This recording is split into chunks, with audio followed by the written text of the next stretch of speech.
Member সাহেব, হ্যাঁ অনেক সুন্দর না? কোন এখানে আলু লাগিয়েছে, পটল, ফাইন। হ্যাঁ, এইভাবে এই ফল ফসল লাগাই বলেই তো দেশ আগায় যাচ্ছে। ঠিক। হ্যাঁ, আমাদের দেশের চাষিরা তারা অনেক কষ্ট করে, কষ্ট তো করে। মাথার ঘাম পায়ে ফেলাই এই ফল ফসল চাষাবাদ করে। হ্যাঁ, হ্যাঁ, কিন্তু এরা দেখা যায় যে ঠিক মতো ফল ফসলের দাম পায় না। এই তো সমস্যা। মেম্বার সাহেব, আপনি কই যাচ্ছেন? ও মেম্বার সাহেব, এইদিকে কত আসছেন? ও দাঁড়াই না রে বাবা, ওই, বলে। দাঁড়াই না তো। ওই আপনার এত করে কলেন যে ব্রেক করে আর ওম দেন আপনি, সমস্যা না? ওরে আল্লাহ, সমস্যা হইলো কালকে লেগে যেমন তেমন ওই কালকে ওই যে করিম সাইকেল সই করে না, হ্যাঁ। ওর কলাম ব্রেকটা ঠিক করে দিতি, বেলটা তো ও খুলে রেখেছে ঠিক করবে তাই, আর ব্রেক করলে ঠিক করতেছে, আমি কেন এসে ধরলাম কোনো দাঁড়াই না, তাহলে আন আমার কি দোষ কও? আমার যে কি খারাপ লাগলো, আপনাদের কত ব্যথা লেগেছে। ওই আন কিছু করার নেই আন। আরে আল্লাহ রে মেম্বার, এই না আমি ইয়ে করছি, সমস্যা নেই। ওই আমি সাইকেল সই করে আর ওর একটু বকতে হবে। হ্যাঁ, এই কোন কাজ এইরাম করে এই সুজা চালাই দেবেন আপনি, দিলে নাকি?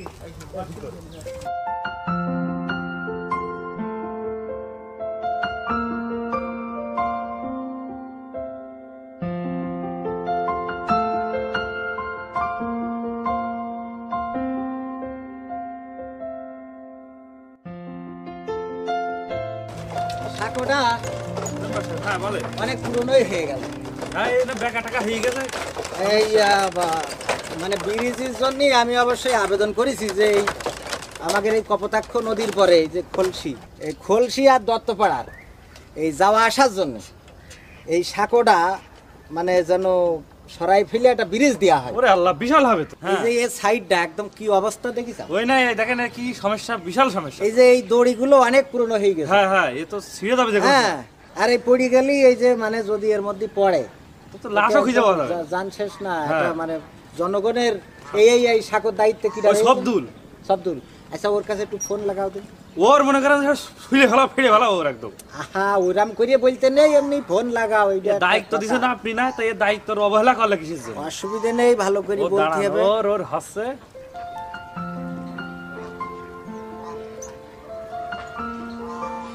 এই হ্যালো, তোর কানে লাথি মারবো তো। তোর মেম্বার সাহেব একটা দায়িত্ব দিয়েছে, তুই এত কি করেছিস? হ্যাঁ, তোর মনে কর যে কি করবো তা তুই আমার কাছে দাও তুমি। ওর তো যা করতে এই তো মেম্বার সাহেবের সাথে কথা কর। হ্যাঁ, হ্যালো, হ্যাঁ, ওয়ালাইকুম আসসালাম। হ্যাঁ সবদুল, মারির দরকার মেম্বার সাহেব। না মানে ওই সমস্যা হইলো এই সাঁকোটা তো তোমার দায়িত্বে, তাই না?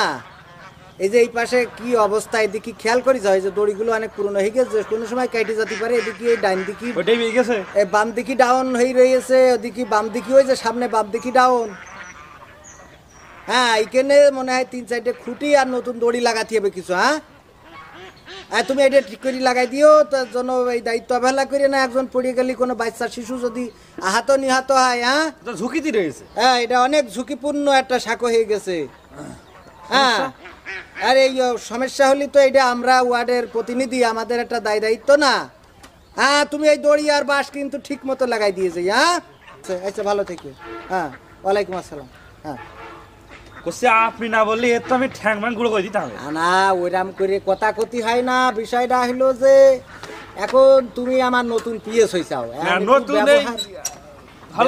ব্যবহার একটু ভালো করিয়ে না করলে অনেকেই মনে করবে মেম্বারের পিএস এর ব্যবহার যদি এইরাম মানে মার্কা হয় তাহলে মেম্বার কিরাম। মেম্বার সাহেব আপনি তো রয়েছেন, আমার শিখাই দেবেন, ভুল করতেই পারি।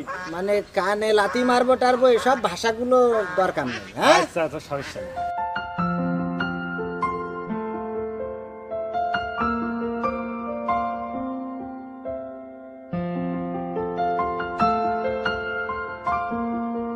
আচ্ছা, তুমি আমিন জোরে বললে কেন? আমিন জোরে বললে তো হাদিসই আছে, হাদিস আমিন জোরে বলতে হবে। হাদিসই আছে? হ্যাঁ, তোমরা হাদিস পড়ো, আর মসজিদি মুসল্লিরা কি হাদিস পড়ে না? মসজিদি কোনো মুসল্লি আছে যে আমিন জোরে বলে? তুমি একা কিভাবে জোরে আমিন বলে? ওরা বোঝে না তাই আমিন জোরে বলে না। ওরা বোঝে না? আমি হাদিস পড়ে পাইছি, আমিন জোরে বলতে হবে। তোমরা হাদিস পড়ো আর আমরা হাদিস পড়ি না। তুমি এই মসজিদে নামাজ পড়বা, আমিন জোরে বলবা না। ওকে, আমি আমিন জোরে বলবো। কি জন্য তুমি জোরে বলবা? আমি বলছি তুমি আমি জোরে বলবো।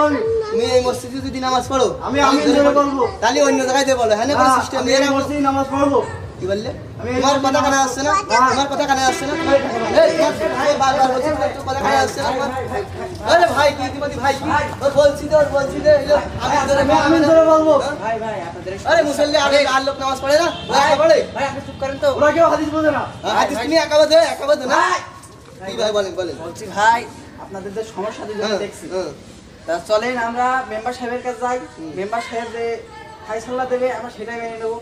চলো মেম্বারের কাছে তারপর ব্যবস্থা দিতে হবে আমি আমিন জোরে মেম্বারের বলবো। কাছে আগে চলো নামাজ পড়ো আমিন জোরে আবার কথা কয় এমন বাটাম দেওয়া হবে চলো এই তাহলে তোরা দাঁড়া আমি সাইকেল নিয়ে আসি সাইকেল চাইছি মসজিদে দিয়ে দিবি।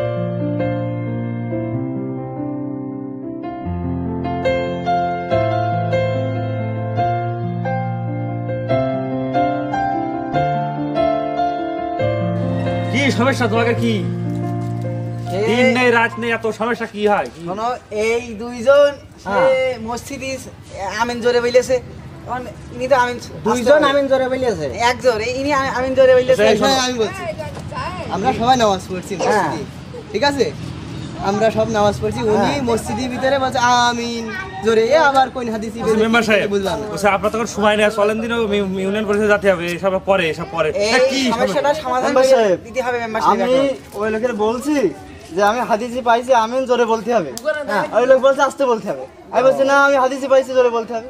বুঝলাম, এখন বিষয় হইলো তুমি হাদিসি পাইছাও আমিন জোরে বলতে হবে, জি আর তুমি আমিন জোরে তো বলো না, এ আসতে বলে? হানাফি মাযহাবের। জি জি জি হ্যাঁ, কত সমস্যা। এখন বিষয় হইলো হাদিসি তো আমিন জোরে বলাও আছে আসতে বলাও আছে, এ নিয়ে তো মাথা ভাঙাভাঙি করার বিষয় নেই। নামাজের আরকাম আহকাম কয়টা? 13টা। হ্যাঁ, এই 13টা আরকান আহকামের মধ্যে আমিন জোরে বলতে হবে একটাও কি আছে? কোনো জায়গায় নেই। হ্যাঁ, নেই নেই। আমিন জোরে বলাতেও দোষ নেই, আসতে বলাতেও দোষ নেই। তবে যে মসজিদে আমিন আসতে বলে ওই মসজিদে কেউ যদি জোরে বলে এটা দোষ। কেন? সে অন্য নামাজিদের খুশু খুশু নষ্ট করে দিচ্ছে। ডিস্টার্ব হ্যাঁ? করছে। কিন্তু যে মসজিদে আমিন জোরে বলে সেখানে সে চাইলে জোরেও বলতে পারে আসতেও বলতে পারে, কোনো সমস্যা নেই। আসতে বললেও কোনো ফেতনা সৃষ্টি হবে না। হচ্ছে না। এখন তোমরা এই যে আমিন জোরে বলা নিয়ে যদি মাথা ভাঙাভাঙি করো, এটা তো পুরোই হারাম। আমিন বলা হলো কি সুন্নত। সুন্নতের মধ্যে একটা সুন্নত হলে আমিন বলতে হবে। তুমি জোরেও বলতে পারো আসতেও বলতে পারো। তুমি যেটা হাদিসি পাইছাও সমস্যা নেই। ইমাম আবু হানিফা কি তোমার থেকে হাদিস কম চর্চা করিয়েছে? তাই তো হ্যাঁ, তাহলে সে যখন হানাফি মাযহাবের লোক আমিন আসতে বলে, শাফি মাযহাব জোরে বলে, আলে হাদিস যারা তারা জোরে বলে, বলো তোমার মনে চাই জোরে বলো, কিন্তু যেখানে আসতে বলা হয় সেই মসজিদে তুমি যদি জোরে বলো তাহলে সেখানে ফিতনা সৃষ্টি হয়। হ্যাঁ, খুব সমস্যা। আর ফিতনা আল্লাহ রাব্বুল আলামিন কোরআনে বলছে হত্যার চেয়ে জঘন্য। নাউজুবিল্লাহ, নাউজুবিল্লাহ। তাহলে এই ফিতনা করবা? না না কখনোই করব হ্যাঁ, না। আচ্ছা তাহলে কি মিটে গেছে? মেম্বার কথা? সাহেব, মেম্বার সাহেব আমার ভাইজান সাইকেল খেয়ে দিল এই মসজিদের হানে চুরি হয়ে গেল। তোমরা যখন বাইরে দাঁড়ায় গোলমাল তর্ক মার্ক করছিলে নাকি? হ্যাঁ, মাথা আমার ফাটাফাটি হচ্ছে। এই তর্ক গোলমালের মধ্যে দিয়ে চোরে সাইকেল নিয়ে হ্যাঁ নিয়ে গেছে গেছে না? এখন এই যে তোমরা তর্ক ফ্যাসাদ করো এর মধ্যে দিয়ে যে তোমাদের ইমান শয়তানে নিয়ে যায়, এটা কি টের পাও? এই তো বড় খুব সমস্যা। চিন্তার বিষয় তোমাদের আমলগুলো কেটে নিয়ে চলে যায়, তোমাদের আমল নামার থেকে আমল কেটে যায় এই ভাই ভাই দ্বন্দ্ব ফ্যাসাদ মারামারি কাটাকাটি আর ক্ষুদ্র বিষয় নিয়ে। এই বিষয়টা মীমাংসিত একটা বিষয়, যার মনে চাই সে জোরে আমিন বলুক, যার মনে চাই সে আসতে বলুক, কোনো সমস্যা নেই। হ্যাঁ, কিন্তু তোমরা এটা নিয়ে যখন মাথা ফাটাফাটি করতে চাও, মাঝখানে চোর নিয়ে গেছে সাইকেল। ইমান আমলও যে তোমাদের নিয়ে যাচ্ছে না শয়তানে, তার নিশ্চয়তা কি? কি সাংঘাতিক বিষয়। হ্যাঁ, তো এই জন্যই এইসব ছোটখাটো বিষয় নিয়ে আর তর্ক বিতর্ক করা যাবে না। ঠিক হ্যাঁ, ঠিক। কথা মনে থাকবে। অবশ্যই। আচ্ছা, সাইকেলের ব্যবস্থা আমরা করব। গ্রামে সন্দেহভাজন যারা চোর আছে তুমি সবাই ডাকো। চোর তো আমরা- সব আমার কাছে লিস্ট আছে। লিস্ট সমস্যা আছে নেই। যেগুলো সন্দেহভাজন, ওদের সবাই একত্রিত হতে কাও। তোমার সাইকেলের ব্যাপারে আমরা সেইটা আলোচনা করব, করিয়ে আমরা যে কোনো ভাবে তোমার সাইকেল বের ও করে আমার আনবো। মনে হয় সাইকেল না খোঁজাই ভালো। আর ভাই তোমারও কই, এই আমিন কেউ জোরে বললো বললে যে তার একেবারে মাথায় বাড়িতে বসতে হবে, এটা তো করা যাবে না। হ্যাঁ আমিন জোরে বলেছে, তোমার নামাজের ক্ষতি হলে তুমি বলো ভাই এই মসজিদে আমিন আসতে হয়, তুমি না বলাই ভালো। হ্যাঁ তবে এই নিয়ে মাথা ফাটাফাটি করা যাবে না, এই নিয়ে দ্বন্দ্ব ফ্যাসাদ কোনো কিছুই করা যাবে না, এগুলো স্পষ্ট হারাম। হারাম। আর আমিন বলা সুন্নত। তো এই জন্যই কথা যেন মনে থাকে। হ্যাঁ জি, ঠিক আছে মেম্বার সাহেব। মারামারি করবে নাকি? না না কখনো বলা যাবে না। মিলে যাও। একদম। আমার মাফ করে দিন ভাই। আমারও ভুলে হ্যাঁ বুঝতে পারি ভাই। আর তোমরা এই দিন নেই রাত নেই সব সমস্যা তো না আর ঘটা বানানো জানো। এমনি মেম্বার সাহেব ব্যস্ত মানুষ। ভাইয়া, আমরা মিলে গেছি মেম্বার সাহেব। ওকে তো পরিষদে যাচ্ছে আর ওই আলেম মেম্বার কি সাহেব, বলে? আমাদের জন্য দোয়া করবেন কিন্তু অবশ্যই। আর সাইকেলের ব্যাপারে আগামী আমি ডাকবো ওকে, ভাই চোর সব এক সমস্যা নেই, জায়গায় আমি তো আছি আপনার সাথে। সাইকেলটা খুঁজে দিয়ে নাও। আর নতুন আপনি সমস্যা আমার নেই, সেভাবে একটু ইয়ে করে নিয়ে- কোনো সমস্যা নেই। মেম্বার সাহেব, তাহলে আমরা চলে গেলাম। হ্যাঁ ওকে থ্যাংক ইউ। হ্যাঁ এই যাও যাও যাও সঙ্গে আবার দাঁড়াই না যাও।